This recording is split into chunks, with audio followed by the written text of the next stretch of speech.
दोस्तों नमस्कार, स्वागत, अभिनंदन। आज मैं थोड़ी आपसे बेमौसम बात करूंगा। बेमौसम मतलब बाजार में खुशहाली है। बाजार पिछले कई वर्षों से या यूं कहूं कोविड के बाद के 2 महीने बाद से, अप्रैल या मई के महीने से, मई 2020 से लगातार एक दिशा में बढ़ता चला जा रहा है। और ये कोविड के पश्चात जो 25-26 हजार के आसपास सेंसेक्स चला गया था, वो 80 हजार पार कर गया है। तो हम देख रहे हैं कि बाजार एक ही दिशा में बढ़ रहा है और सब चाहों और खुशहाली है। और मैं ये भी देख रहा हूं कि कोविड से पहले जहां हिंदुस्तान के अंदर 2 करोड़ से भी कम डीमैट अकाउंट थे, आज वो 17 करोड़ होने के लिए आए हैं। करोड़ों लोगों ने अपने जीवन में पहली बार शेयर बाजार में सीधे तौर पर या जरिए म्यूचुअल फंड निवेश किया है। तो ऐसे में ज्यादातर निवेशक जो हिंदुस्तान में हैं, या यूं कहूं कि इस वक्त 80% से ज्यादा जो निवेशक हिंदुस्तान में हैं, ये वो निवेशक हैं जिन्होंने एक ही दिशा में बाजार को बढ़ते देखा है। और मेरे हृदय में, मेरे मन में, मेरे जहन में एक द्वंद्व है। और द्वंद्व क्या है?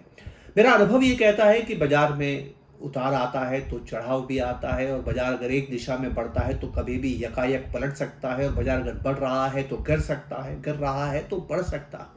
इस बाजार को हमने 4-5 सालों से लगातार बढ़ते देखा है। तो मेरा अनुभव ये कहता है कि संभावना इस बात की बढ़ गई है कि बाजार में किसी न किसी कारण से कभी न कभी कोई गिरावट आ सकती है और ये गिरावट लंबी चल सकती है। ये मेरा अनुभव कहता है। पर मेरा दिमाग ये कहता है कि हिंदुस्तान में चाहूं और जो इन्वेस्टर कॉन्फिडेंस है, जो सेंटिमेंट है, वो बेहतरीन है। हिंदुस्तान में नए निवेशक लगातार जुड़ रहे हैं। बाजार के अंदर पैसे की आपूर्ति बढ़ रही है। बाजार में लिक्विडिटी, तरलता बढ़ रही है। दुनिया भर के अंदर इस वक्त ब्याज दरों को कम होने की बात हो रही है। और हो सकता है कि अगर अमेरिका में ब्याज दरें कम होती है तो हिंदुस्तान में भी ब्याज दरें कम हो सकती हैं। और ऐसा माना जाता है कि अगर 1% ब्याज दर में कमी आती है तो आपके स्टॉक के इंट्रिंसिक वैल्यू में 10% का इजाफा होता है। तो अमूमन ये देखा गया है कि जब भी ब्याज दरें गिरती है तो शेयर बाजार उसका स्वागत करता है, इकोनॉमी इसकी स्वागत करती है। तो ऐसा अनुभव होता है, ऐसा प्रतीत होता है। दिमाग ये कहता है, जहन ये कहता है कि जिस दिशा में बाजार है इस दिशा में चलता रहेगा। तो बस यही मेरे मन का द्वंद्व है। मैं इस द्वंद्व को शांत करना चाहता हूं। इसको शांत करने का एक ही तरीका है कि मैं इस प्रतीक्षा में बाजार में बैठा रहूं कि बाजार बढ़ता रहेगा, लेकिन इस बात के लिए तैयारी भी रखूं कि बाजार में कभी भी गिरावट आ सकती है। बाजार में गिरावट आने के कुछ कारण भी मुझे नजर नहीं आ रहे हैं, लेकिन बाजार में शिथिलता आ सकती है और ये ज्यादा दिक्कत पैदा करती है। बाजार में गिरावट हो तो फिर भी आप सहन कर सकते हैं। अगर बाजार को ये समझ नहीं आए कि उसको किस दिशा में जाना है, ऊपर जाना है या नीचे जाना है, और लंबे समय तक बाजार अगर इसी ऊहापोह में रहता है, इसी कंफ्यूजन में रहता है, इसी परेशानी में रहता है, तो यकीन मानिए दोस्तों, मेरा अनुभव ये कहता है कि निवेशक ज्यादा विचलित हो जाता है। बाजार में शिथिलता कब आती है? बाजार में शिथिलता तब आती है जब बाजार को समझ में नहीं आता है कि उसको किस दिशा में जाना है। मुझे लगता है कि कुछ समय के लिए हम ऐसी स्थिति का सामना कर सकते हैं। आरबीआई की रिपोर्ट पढ़ रहा था जिसमें आरबीआई ने माना है कि हिंदुस्तान के कंज्यूमर कॉन्फिडेंस के अंदर पहली बार कोविड के बाद गिरावट आना शुरू हुई है। जी हां, मैं कंज्यूमर कॉन्फिडेंस की बात कर रहा हूं। ग्राहक में कॉन्फिडेंस कम हो रहा है। दूसरी खबर यह आई है कि जो कार डीलर्स के पास जो कार रखी हैं, उनके शोरूम में जो कारें रखी हैं, उसकी इन्वेंट्रीज बढ़ रही हैं। कार निर्माताओं की इन्वेंट्रीज बढ़ रही हैं। याद रखिएगा, हिंदुस्तान मैन्युफैक्चरिंग में कोई बहुत अच्छा नहीं है, पर जो कुछ भी मैन्युफैक्चरिंग हिंदुस्तान में होती है ना, वो ऑटो के इर्द गिर्द होती है। तो ऑटो सेल्स है, खासकर जो कार सेल्स है, इवन 2 व्हीलर सेल्स के अंदर भी शिथिलता नजर आ रही है। मैं ये भी देख रहा हूं कि तिमाही दर तिमाही नतीजे अच्छे आ रहे हैं, पर पिछले कुछ तिमाही से जो नतीजे अच्छे आए हैं वो इसलिए अच्छे नहीं आए हैं कि कंपनियों की बिक्री ज्यादा तेजी से बढ़ रही है, वो इसलिए अच्छे आए हैं कि कंपनियों के मार्जिन्स बेहतर हो रहे हैं। अब मार्जिन्स कैसे बेहतर होते हैं? कंपनी अपने खर्चे कम कर सकती है, कर्मचारियों को रोजगार कम कर सकती है, कर्मचारियों को अपने वेजेस में इजाफा कम दे सकती है, अपने कामकाज में एफिशिएंसीज ला सकती हैं, और इस तरह से मार्जिन को बढ़ाकर भी मुनाफे बढ़ाए जा सकते हैं।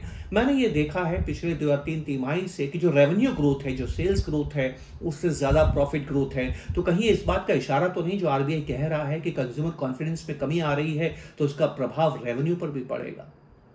लेकिन अच्छी खबर यह है कि महंगाई कम हुई है, और महंगाई कम होने से आरबीआई को सहारा मिलता है, आरबीआई का कॉन्फिडेंस बढ़ता है, और आरबीआई हमारी आर्थिक गति को, हमारी आर्थिक विकास की गति को गति प्रदान करने के लिए ब्याज दरों में कमी भी ला सकती है। तो जब दोनों तरफ से पुल एंड पुशेस हो रहे होते हैं तो बाजार को समझ में नहीं आता है कि किस दिशा में जाना है, खासकर तब जब वो पिछले 4-5 वर्षों से लगातार बढ़ रहा हो।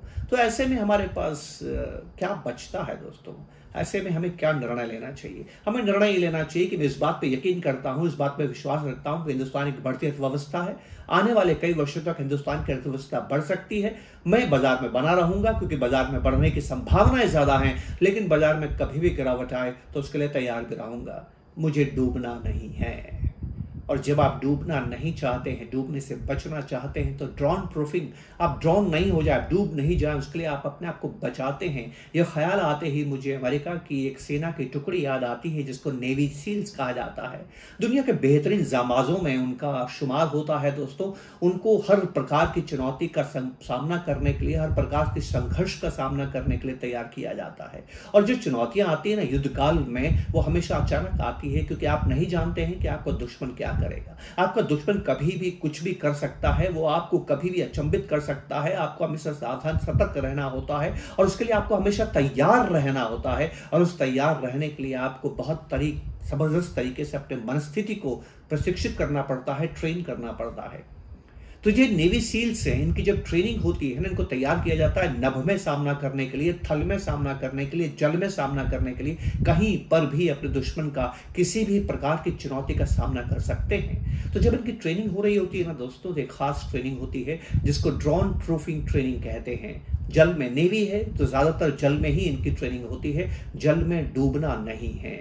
अब व्यक्ति तैराक हो सकता है, तैराक व्यक्ति जल में डूबने से बच सकता है, तो इसके लिए आप जानते हैं क्या किया जाता है। इनके हाथ और पांव को बांध दिया जाता है जब इनकी ट्रेनिंग हो रही होती है। हो सकता है ये तैराक ना हो सकता है पहली बार ट्रेनिंग ले रही हो। अब आपके हाथ भी बंधे हैं, पैर भी बंधे हैं और आपको 9-10 गहरे स्विमिंग पूल में डुबो दिया जाता है, आपको फेंक दिया जाता है, पानी में फेंक दिया जाता है। अब आपके हाथ बंधे हैं, आपके पांव बंधे हैं, तो निश्चित ही व्यक्ति डूब जाएगा। कोई व्यक्ति अगर उसके हाथ और पांव बंधे हैं तो वो डूबने से बच ही नहीं सकता है, शर्तियां वो डूब जाएगा। लेकिन उनको तो डूबने से बचाना है, उनको तो डूबने से बचना है, उनको तो ये सीखना है कि कैसे नहीं डूबा जाए। तो बताइए वो व्यक्ति क्या करेगा। जो ट्रेनी होता है, जो विद्यार्थी होता है, जो स्टूडेंट होता है, ये अचानक से घबरा जाता है दोस्तों, और जैसे ही उसको पानी में फेंकने लगता है वो छटपटाने लगता है। जितना ज्यादा वो छटपटाता है ना, उतनी उसकी ऑक्सीजन खर्च हो जाती है, उतनी उसकी हार्ट बीट बढ़ जाती है, उतनी उसकी एक्सरसाइज बढ़ जाती है, उतनी तेजी से उसकी ऊर्जा क्षीण होने लगती है। और जितनी तेजी से ऊर्जा क्षीण होने लगती है आपका जो शरीर है, वो उतनी ज्यादा प्राणवायु, उतनी ज्यादा ऑक्सीजन का इस्तेमाल करता है। और जितनी ज्यादा ऑक्सीजन का इस्तेमाल करता है, आपके शरीर की ऑक्सीजन खत्म होने लगती है। और आप तो जल के अंदर हैं, आप तो पानी के अंदर हैं, जो ऑक्सीजन नहीं है, जल्दी ही उसकी सांस उखड़ जाती है और वो स्टूडेंट, वो विद्यार्थी जिसको डूबने से बचाना है या डूबने से बचना है, वो डूबने लगता है। ध्यान से समझिएगा, ये ट्रेनिंग क्या है? Drone proofing training. आपको ड्राउन नहीं होना है, आपको डूबना नहीं है, डूबने से आपको बचना सीखना है। पर वो तो डूब रहा है। आप जानते हैं उनको क्या ट्रेनिंग की जाती है? उनको ट्रेनिंग की जाती है कि अगर आपकी स्थितियां आपके विपरीत हो, डूबना निश्चित हो, तो आपको क्या करना है। जी हाँ, जब डूबना निश्चित है, क्योंकि आपके हाथ बंधे हैं, आपके पांव बंधे हैं, डूबना तो निश्चित है। ऐसे में करना क्या है आप जानते हैं? कुछ नहीं करना है, आपको शांत रहना है, आपको पानी में गहरे जाते जाना है, आपको पानी में डूबते जाना है, आपको डूबने से बचने की कोशिश नहीं करना है, उल्टा जल्दी डूबना है। जैसे ही आप जल्दी डूबते हैं, तेजी से डूबते हैं, आप छटपटाते नहीं हैं, आप शांत रहते हैं, ऊर्जा की जरूरत नहीं होती है, ऑक्सीजन खर्च नहीं होती है और शरीर में ऑक्सीजन बच जाती है, आपको वक्त मिल जाता है और आप तलाई में पहुंच जाते हैं, आप तल पे पहुंच जाते हैं। और जैसे ही आप तल पे पहुंचते हैं, आपको जोर से पांव से झटका देना है। पानी में वैसे ही बॉयंसी फोर्स होती है, पानी खुद भी आपको डुबोना नहीं चाहता है, पानी भी आपको बाहर फेंकना चाहता है। ऐसे में आप पैर से धक्का लगाते हैं, आप तेजी से ऊपर आते हैं और आपको सांस लेने का मौका मिलता है। फिर आप शांत रहिए, क्योंकि पानी में आप फिर डूबने लगते हैं। आपको कुछ नहीं करना है। अगर आप कुछ नहीं करते हैं तो आपका वक्त बढ़ जाता है, आपकी ऊर्जा खर्च नहीं होती है, ऑक्सीजन में बचत होती है। लंबे वक्त तक आप ऑक्सीजन को शरीर में बचा सकते हैं और अपने आप को डूबने से बचा सकते हैं। इतने में आपकी कोई मदद करने आ सकता है या आपका दिमाग को नई युक्ति सोच सकता है। तो आपने क्या देखा, नेवी सील को ट्रेन कैसे किया जाता है? उनको ट्रेन किया जाता है कि विपरीत परिस्थितियों में जब आपको लग रहा है कि आप डूब रहे हैं, तो तड़फना नहीं है, हाथ पांव नहीं मारने हैं, डूबने से बचने की कोशिश नहीं करनी है, उल्टा करना है। डूबते रहना है ताकि आप ऊपर आ सकें, है ना खास बात। और ये तब तक किया जाता है जब तक वो 9 मिनट पानी के अंदर इस बंदी हालत में ना रहें। जी हाँ, 9 मिनट पार करने के बाद ही उनको नेवी सील बनने का मौका दिया जाता है। तो देखिए एक नेवी सील कैसे बनता है, जब वो डूबने का सामना करता है तभी तो वो नहीं डूबता है। और यही संदेश मैं आपको देना चाहता हूं दोस्तों। ये बाजार जो बढ़ रहा है, यकीन मानिए कभी तो गिरेगा, मुझे नहीं मालूम कब गिरेगा, लेकिन आप में से जो 80% लोग जो कोविड के बाद आए हैं, जो पहली बार इस बाजार में आए हैं, आपने बाजार में एक ही दिशा में इस बाजार को बढ़ते देखा है। आपकी जो मन स्थिति है, आपकी जो प्रवृत्ति है, आपका जो चरित्र है, अभी आपने उस गहराई का सामना नहीं किया है जहां बाजार गिरता है और होते लगाता है। दोस्तों मेरी बात को याद रखिएगा। साइकोलॉजिस्ट क्या कहते हैं कि हमारा दिमाग जब खतरे को प्रोसेसिंग करता है, जान के खतरे को प्रोसेसिंग करता है, अचानक से आपके सामने एक जहरीला कोबरा आ जाए, अचानक से आपके सामने एक शेर आ जाए, अचानक से घर में कुछ ऐसी परेशानी हो जाए जैसे बाढ़ आ जाए, आग लग जाए, भगवान न करे ऐसा हो, पर ऐसा कभी स्थिति सामने आ जाए तो हमारे प्राण संकट में होते हैं। और जब हमारे प्राण संकट में होते हैं तो हमारे जहन का, मस्तिष्क का जो हिस्सा काम करता है ना, न्यूरोलॉजिस्ट कहते हैं कि शरीर का वही हिस्सा तब काम करता है जब आपको पैसे में नुकसान होता है। कहने का मतलब क्या है दोस्तों, आप अपने पैसे को उतना ही प्यार करते हैं जितना आप अपनी जान को प्यार करते हैं। तो अगर जान जाने का खतरा हो तो आप क्या करेंगे, फ्लाइट या फाइट? आप उस जगह में खड़े होकर सामना करेंगे या भाग जाएंगे? आप हमेशा इस दोराहे पे खड़े रहते हैं कि मैं सामना करूं खतरे का या खतरे से दूर भाग जाऊं। वहीं पर तय हो जाता है कि आप खतरे का सामना कर पाएंगे या नहीं कर पाएंगे।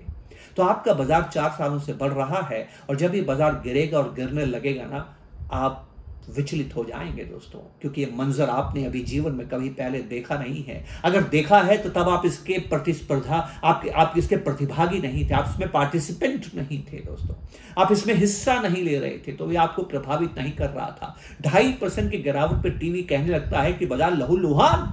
2.5%। यहां तो मैं आपको 20-25% की गिरावट के लिए तैयारी करने के, सामना करने की बात कर रहा हूं। मुझे नहीं मालूम है गिरावट आएगी या नहीं आएगी, लेकिन ये जानता हूं, मेरा अनुभव ये कहता है कि कभी भी आ सकती है। तो उसके लिए आप तैयारी कैसे करेंगे दोस्तों? शेर सामने आ जाए ना तो सामना करने का, वो तो आपके बचने का मौका ही नहीं है। क्यों मौका नहीं है? क्योंकि शेर आपसे तेज भागता है। आपके पास कोई हथियार नहीं है तो आप शेर से कैसे बचेंगे? आप जानते हैं जो एनिमल बिहेवियरिस्ट होते हैं वो क्या कहते हैं, आपके बचने की संभावनाएं बढ़ जाती है अगर आप वहां पर खड़े रहें और उसका सामना करें। यूरोप में ग्रिजली बियर्स का आक्रमण बहुत होता है। ग्रिजली बियर उसको जरूर पकड़ता है जो भागता है, पर उसके ऊपर हमला नहीं करता है जिसके सामने तन के खड़ा हो जाता है। जी हाँ, ये सर्वोत्तम उपाय है, पर क्या आप उस उपाय को कर पाएंगे? वो नेवी सील को युद्ध में जाने से पहले युद्ध के लिए तैयार किया जाता है। मैं भी ये वीडियो अभी क्यों बना रहा हूं, अभी गिरावट तो आई नहीं है, ना आना दिखाई दे रही है। मैं ये नहीं कहता कि गिरावट आ रही है, पर मैं आपको ये कह रहा हूं जब भी गिरावट आए उसके लिए तैयार तो रहना है दोस्तों। और उसकी तैयारी के लिए आपको करना क्या है, आपको ये दृढ़ संकल्प करना है कि जब बाजार में गिरावट आएगी तो आपको कुछ नहीं करना है। उल्टा जो नेवी सील ने किया, जब वो तल पे पहुंचा तो जोर से पैर से ठोकर मारता है, जमीन का सहारा लेके, पानी की बॉयंसी फोर्स का सहारा लेके ऊपर आने की कोशिश करता है। तो अगर बाजार में भारी गिरावट आ जाती तो सिर्फ एक ही काम कीजिएगा, अपनी एसआईपी का अमाउंट बढ़ा दीजिएगा, अपना इक्विटी का एक्सपोजर बढ़ा दीजिएगा, लेकिन बाजार से भागने की कोशिश मत कीजिएगा। बाजार से, गिरते बाजार से बचने की कोशिश मत कीजिएगा। गिरते बाजार के सवारी कीजिएगा दोस्तों, उससे बचने की कोशिश नहीं करनी है, गिरते बाजार पे सवार होना है। गिरते बाजार के साथ नेवी सील जैसे डूबता चला जाता है तल की तरफ, वैसे ही आपको बाजार के साथ नीचे की तरफ चलते चले जाना है। और जब बाजार नीचे जाता है तो जोर से अपनी इन्वेस्टमेंट की ठोकर के साथ ऊपर आना है, क्योंकि जब बाजार ऊपर आएगा तो आपको बाजार निहायत ही खूबसूरती के साथ वो रिटर्न देगा जिसकी आपने कल्पना भी नहीं की है।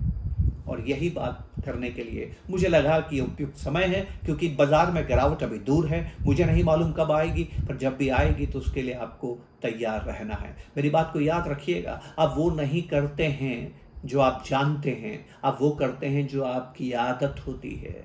एक ही अवगुण था युधिष्ठिर में, वो जुआ खेलता था, तभी तो उसको जुआ खेलने का निमंत्रण दिया गया।